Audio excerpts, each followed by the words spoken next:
Hi everyone, आप सभी का स्वागत है हमारे इस यूट्यूब चैनल में। आज की इस वीडियो में हम क्लास 9th का मॉडल क्वेश्चन पेपर देखने वाले हैं जो कि 2022-23 एग्जाम के लिए बहुत ही इंपॉर्टेंट है। ठीक है, आज की इस वीडियो में हम क्लास 9th का विषय विज्ञान का मॉडल क्वेश्चन पेपर बताने जा रहे हैं जो कि कल ही जारी किया गया है झारखंड शैक्षणिक अनुसंधान एवं प्रशिक्षण परिषद रांची के द्वारा। तो वीडियो को पूरा देखिएगा और अगर आपको वीडियो अच्छा लगता है तो वीडियो को लाइक करके चैनल को सब्सक्राइब जरूर कर लीजिएगा। देखिए, इसके लिए आपको 1.5 घंटा का समय दिया जाएगा और यह 40 नंबर का सवाल होगा पूरा सेट। ठीक है, इसमें सेट सेट ये वाला पहला है। ठीक है, तो चलिए यहाँ पर पहला सवाल देखते हैं। सबसे पहले थोड़ा सा जूम कर लेते हैं। देखिए, पहला सवाल क्या पूछा गया है कि निम्न में से किन राशियों का एसआई मात्रक समान होता है। देखिए, एसआई मात्रक मतलब कि होता है किससे हम लोग उसको व्यक्त करते हैं। ठीक है, जैसे कि द्रव्यमान को किससे, मास से व्यक्त करते हैं। सॉरी, मास से नहीं, द्रव्यमान को हम लोग केजी से व्यक्त करते हैं। ठीक है, भार को हम न्यूटन से व्यक्त करते हैं। उसी तरह सवाल पूछा है कि एसआई मात्रक किसका किसका समान है। तो चाल और वेग इसका सही होगा, ऑप्शन नंबर ए। ठीक है, दूसरा देखिए, निश्चित दिशा में वस्तु द्वारा तय की गई दूरी है। देखिए, कोई भी वस्तु अगर निश्चित दिशा में दूरी तय करेगा तो उसको वेग बोलेंगे। अगर दूरी तय करेगा लेकिन दिशा निश्चित नहीं रहेगा तो उसको चाल बोलते हैं, जो कि यहाँ गलत आंसर है। विस्थापन किसको बोलते हैं, दो बिंदुओं के बीच की जो दूरी होता है कम से कम दूरी, उसको बोलते हैं विस्थापन। त्वरण किसको बोलते हैं, तो जब कोई वस्तु चल रहा है तो उसका जो वेग में परिवर्तन हो रहा है उसको त्वरण बोलते हैं। ठीक है, इसका ऑप्शन नंबर बी सही होगा, वेग। चलिए हम देखते हैं तीसरा सवाल। तीसरा सवाल में देखिए यहाँ पर क्या पूछा गया है कि वेग का एसआई मात्रक है। ऑप्शन नंबर डी सही है, मीटर प्रति सेकंड का। देखिए, किलोमीटर प्रति सेकंड किसी का नहीं है, किलोमीटर प्रति घंटा चाल का है। ठीक है, और ये जो मीटर प्रति सेकंड स्क्वायर ये त्वरण का है। ठीक है, चलिए देखते हैं चौथा नंबर। स्वचालित वाहनों में एक यंत्र लगा होता है जो उनके द्वारा तय की गई दूरी को प्रदर्शित करता है। देखिए, स्वचालित वाहन यानी कि जो वाहन होते हैं गाड़ी, उसमें से एक यंत्र लगा होता है। ठीक है, जो प्रदर्शित करता है क्या को, दूरी को, तो उसको क्या कहते हैं। ठीक है, इस यंत्र को क्या कहते हैं।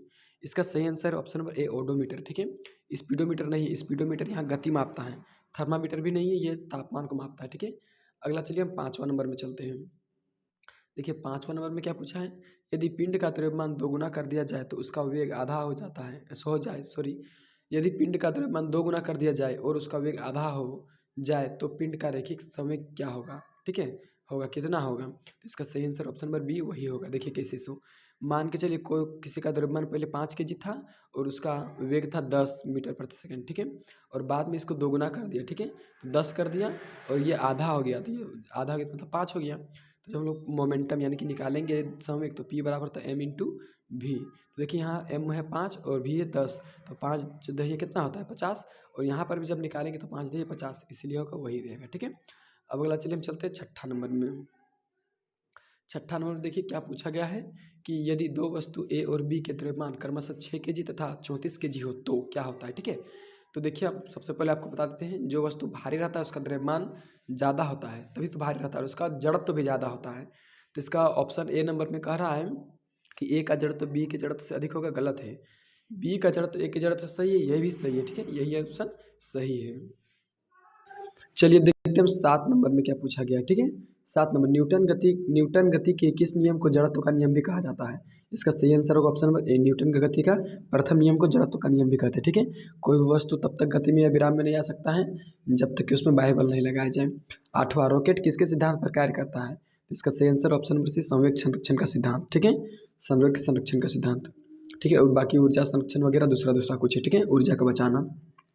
9 नंबर देखिए, 60 kg द्रव्यमान के किसी मनुष्य का भार चंद्रमा पर क्या होगा। देखिए, पृथ्वी पर किसी वस्तु का भार है 60 kg, तो उसका चंद्रमा पर कितना होगा। हम जानते हैं कि चंद्रमा का भार किसी वस्तु का तो होता है 1/6। ठीक है, कितना था 1/6, तो कितना है पृथ्वी पर 60, तो इसको कर देंगे हम लोग 60 गुना 1/6, तो ये 6 दही ये 60 हो जाएगा, इसलिए इसका 10 हो गया answer, option number D 10 Newton. ठीक है, अब अगला देखिए हम चलते हैं यहाँ पर कितना 10 नंबर में, यदि दो वस्तुओं के बीच की दूरी आधा कर दी जाए और तो उनके बीच का गुरुत्वाकर्षण बल किस प्रकार बदलेगा।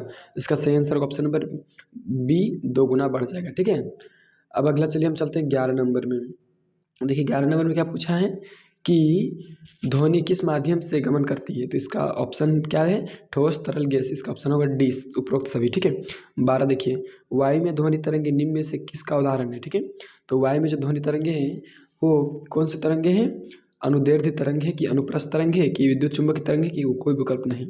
इसका सही आंसर होगा ऑप्शन नंबर ए, अनुदैर्ध्य तरंगे। ठीक है, अब अगला चलिए चलते हैं हम यहाँ पर 13 नंबर में। ठीक है, 13 नंबर में चलिए देखिए क्या लिखा हुआ है कि मानव श्रवण, ठीक है, मानव श्रवण की श्रव्य परास की ऊपरी आवृत्ति सीमा लगभग होती है। देखिए एक चीज़ आपको बताते हैं कि 20 हर्ट्ज जो होता है, ठीक है, एच ये वाला है एच जेड, ठीक है, 20 हर्ट्ज लिखने चाह रहे हैं हम यहाँ पर, एक सेकेंड, ठीक है, 20 कितना हर्ट्ज, ठीक है, 20 हर्ट्ज, 20 हर्ट्ज जो ध्वनि होता है उससे लेकर के जो 20,000 हर्ट्ज होता है, 1 2 3, जो 20,000 हर्ट्ज होता है इसको हम लोग बोलते हैं श्रव्य ध्वनि। ठीक है, तो ये बोल रहा है मानव श्रवण की श्रव्य परास की ऊपरी आवृत्ति तो 20,000 हर्ट्ज से अधिक होगा। तो यहाँ पर 20,000 हर्ट्ज से क्या अधिक क्या है, ऑप्शन नंबर डी। ठीक है, अगला देखिए 14 नंबर, दो विभिन्न पदार्थों के कणों का स्वतः मिलना कहलाता है। इसका सही आंसर ऑप्शन नंबर विसरण। ठीक है, क्या होगा, विसरण। अगला देखिए 15 नंबर में, ठीक है, क्या है, बर्फ का गलनांक कितना होता है, ऑप्शन नंबर सी यहाँ पर सही आंसर होगा 273 केल्विन, जिसको हम लोग 0 डिग्री सेल्सियस बोलते हैं। ठीक है, 16 नंबर देखिए, निम्नलिखित में किसे सबसे अधिक संपीड़ित किया जा सकता है। संपीड़ित का मतलब होता है दबाना, ठीक है, दबा के उसको कम करना, तो हाइड्रोजन गैस को। ठीक है, अब चलिए देख लें हम लोग 17 नंबर में जाते हैं। ठीक है, देखिए 17 नंबर क्या पूछा गया है, निम्नलिखित में कौन यौगिक का उदाहरण। देखिए वो यौगिक किसको बोलते हैं, जब कोई पदार्थ 2 या 2 से अधिक तत्वों के निश्चित अनुपात में मिलाने से बनता है। तो इसका सही आंसर ऑप्शन नंबर सी, जल। ठीक है, अब अगला देखिए 18, देखिए 17 नंबर में लोहा भी तत्व है, पीतल भी नहीं है यौगिक, तांबा भी तत्व है, ठीक है, लेकिन जल क्या यौगिक है। 18 देखिए, पीतल किस धातु का मिश्र धातु है। ठीक है, मतलब कि पीतल जो है किसका मिश्रण है, ठीक है, किस धातु का मिश्रण है। सही आंसर ऑप्शन नंबर ए होगा, जिंक और कॉपर। जिंक रहता है 30% और कॉपर रहता है 70%, तब उससे बनता है पीतल। ठीक है, अब चलिए अगला हम देखते हैं 19 नंबर में। ठीक है, 19 नंबर क्या सवाल पूछा गया है कि निम्नलिखित में कौन रासायनिक परिवर्तन का उदाहरण है। देखिए रासायनिक परिवर्तन उसको बोलते हैं जिसमें परिवर्तित किया गया पदार्थ फिर पिछला अवस्था में नहीं आ सकता है। यहाँ पर भोजन का पचना होगा, ठीक है, अगर जल बर्फ बनेगा वह पानी बन सकता है। ठीक है, मोमबत्ती अगर पिघलेगा तो फिर से उसको मोमबत्ती बना सकते हैं। लोहे का चूर्ण को अगर बालू में मिलाएंगे तो उसको हम फिर से अलग कर सकते हैं चुंबक के सहारे, लेकिन अगर एक बार भोजन पच गया उसको फिर से उसी फॉर्म में नहीं ला सकते हैं, भोजन का फॉर्म में। ठीक है, तो ऑप्शन नंबर 20 सही होगा 19 का। चलिए 20 नंबर, सोडियम ऑक्साइड का सूत्र निम्न में से कौन है। ठीक है, सोडियम ऑक्साइड, तो सोडियम देखिए सोडियम का होता है Na और ऑक्साइड का होता है O। ठीक है, ऑक्सीजन का चार्ज 2 होता है इसलिए यहाँ Na2 होगा। ठीक है, ऑप्शन नंबर 20 सही होगा। ठीक है, अब चलिए हम चलते 21 नंबर में। ठीक है, सॉरी 21 नंबर देखिए, 36 ग्राम जल में जल के कितने मोल मौजूद है। ठीक है, 36 ग्राम जो जल होता है उसके जल में कितना ग्राम मोल मौजूद है। ठीक है, तो मोलों का मात्रा यहाँ निकालना है। 21 का जो सही आंसर है आपका हो जाएगा 21 का ऑप्शन नंबर बी। ठीक है, 2 मोल। ठीक है, चलिए देखते हैं 22 नंबर में, C2H2 का मोलर द्रव्यमान क्या होगा। देखिए C2 और H2 मोलर द्रव्यमान निकालना है। मोलर द्रव्यमान का मतलब है कार्बन का यहाँ परमाणु द्रव्यमान कितना होता है, तो 12, और इसके साथ क्या लगा हुआ है 2, और इसको जोड़ देंगे किस में, हाइड्रोजन का परमाणु द्रव्यमान कितना 1, और इसके साथ कितना लगा हुआ है 2, तो इसको कर देंगे गुना। अब देखिए 12 दूनी 24 प्लस यह प्लस और ये 2 एकम 2 12, 24 और 2 26, ऑप्शन नंबर कितना सही होगा, ऑप्शन नंबर बी। ठीक है, अब अगला चलिए हम चलते हैं 23 नंबर में। ठीक है, इलेक्ट्रॉन की खोज किसने की। ठीक है, इलेक्ट्रॉन, ठीक है, तो इसका सही आंसर होगा जे थॉमसन। प्रोटॉन का जेम्स चैडविक ने किया था। ठीक है, और न्यूट्रॉन का रदरफोर्ड। ठीक है, अब चलिए हम चलते हैं 23 से 24 नंबर में। देखिए 24 में क्या हुआ है, मतलब कि क्या पूछा गया, चलिए देखते हैं एक बार ठीक से।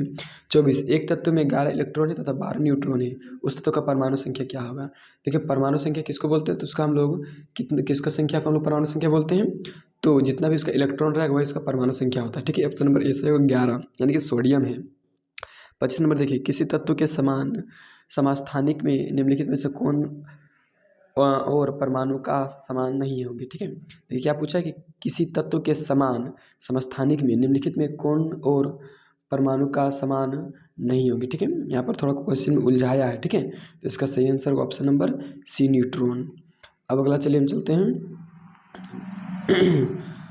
26 नंबर में। ठीक है, 26 निम्नलिखित में कौन एक कोशिक जीव के उदाहरण है। एक कोशिक जीव मतलब कि जिसका शरीर एक ही कोशिका से बना होता है, इसका ऑप्शन नंबर सी से अमीबा। ठीक है, 27 देखिए क्या है, लाइसोसोम का निर्माण कौन करता है, तो 27 का जो सही आंसर होगा ऑप्शन नंबर सी। ठीक है, गोल्गी उपकरण। अगला देखिए हम चलते हैं 28 नंबर। 28 नंबर यहाँ पर क्या पूछा गया है कि कोशिका झिल्ली के आर पार पदार्थों का आना जाना किस प्रक्रिया के द्वारा होता है। इसका सही आंसर होगा ऑप्शन नंबर सी, परासरण। ठीक है, देखिए अवशोषण तो नहीं, ग्रहण करना है, विसरण नहीं, ये मिलना है पदार्थों का, दो पदार्थों का आपस में, और संवहन भी नहीं, ये गति करना है, लेकिन यहाँ पर कोशिका के स्तर पर नहीं है, ठीक है। इसलिए ऑप्शन नंबर सी परासरण सही है। 29 देखिए पौधों के शीर्ष पर कौन सा उत्तक पाया जाता है? इसका सही आंसर होगा ऑप्शन नंबर क्या, ए विभज उत्तक, ठीक है। अगला चले चलते हैं हम 30 नंबर में। 30 नंबर क्या पूछा है? रक्त के तरल तरल अधात्रि भाग को क्या कहते हैं? देखिए जो रक्त होता है, ठीक है, इसका दो भाग होता है, एक भाग होता है तरल, ठीक है, और एक होता है कोशिका, ठीक है, यानी कि सेल। तो जो तरल भाग होता है उसको लोग प्लाज्मा बोलते हैं। ऑप्शन नंबर बी सही होगा, ठीक है। चलिए अब चलते हैं 31 नंबर में, ठीक है। 31 नंबर क्या है? श्वेत क्रांति किससे संबंधित है? ठीक है, तो श्वेत क्रांति दूध उत्पादन से, ठीक है, और फसल उत्पादन से हरित क्रांति से संबंधित है। बाकी सब ये मत्स्य उत्पादन गुलाबी क्रांति है, ठीक है, ये सब मधुमक्खी पालन भी अलग है। 32 देखिए निम्नलिखित में कौन रबी फसल का उदाहरण है? तो रबी फसल मतलब कि जो ठंडा का दिन में उगाया जाता है, अक्टूबर दिसंबर में बोया जाता है और फरवरी में लगभग काट लिया जाता है। तो इसका ऑप्शन होगा डी चना, ठीक है। चलिए 33 नंबर देखते हैं। थोड़ा सा आप उलझ गए हैं लगता है, तो डिमोटिवेट मत होइए और आंसर को पूरा जानिए, ठीक है। 33 जीवों के वर्गीकरण का सर्वाधिक मूलभूत लक्षण क्या हो सकता है? 33 का सही आंसर होगा आपका ऑप्शन नंबर कितना जान रहे हैं? ऑप्शन नंबर सी, ठीक है, उसका कोशिका की संरचना। 34 देखिए पादप वर्ग का उभयचर किसे कहते हैं? तो ऑप्शन नंबर ए थैलोफाइटा को, ठीक है। उभयचर मतलब पादप वर्ग में ऐसा चीज़ है जो 2 प्रकार के या 3 प्रकार के क्षमता रखता है। अगला देखिए वेल निम्नलिखित में किस वर्ग से संबंधित है? इसका सही आंसर होगा ऑप्शन नंबर सी स्तनपायी, ठीक है। स्तनपायी मतलब जिसके पास स्तन होता है, जो अपने बच्चे को दुग्ध द्वारा पालन करता है, दूध द्वारा, ठीक है। 36 देखिए वैश्विक उष्मन, उष्मन के लिए कौन सा गैस उत्तरदायी? वैश्विक उष्मन का मतलब है विश्व उष्णन, मतलब कि विश्व का तापमान धीरे धीरे बढ़ना। इसके लिए कौन सा गैस उत्तरदायी? तो ऑप्शन नंबर ए से कार्बन डाइऑक्साइड, ठीक है।